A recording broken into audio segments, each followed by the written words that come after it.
బండి సంజయ్ గారు రాహుల్ గాంధీ గారు 2004లో మొట్టమొదటిసారిగా లోక్సభకు ఎన్నికారు. ఆ రోజు ఆయనను మంత్రి పదవి తీసుకోవాలని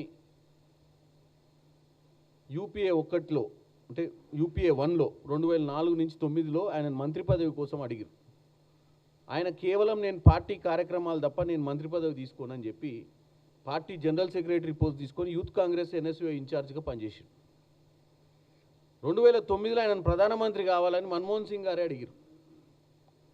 వద్దండి మీరే చేయండి, నేను ఇంకా కూడా నేను రాజకీయాలు ప్రజల మధ్యనికి వెళ్తా, ఆర్గనైజేషన్ నడుపుకుంటా,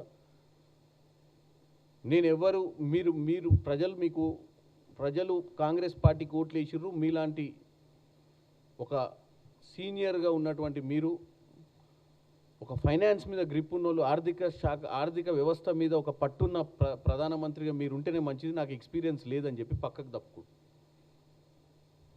అదే రాహుల్ గాంధీ గారికి నరేంద్ర మోడీ గారి లెక్క అసలు ఎన్నికలే కాకుండా ప్రధానమంత్రి కావాలన్న ఆలోచన ఉన్నా, అదే ముఖ్యమంత్రి కావాలన్న ఆలోచన ఉన్నా, ఈ ప్రధానమంత్రి కుర్చీ మీద వ్యామోహం ఉన్నా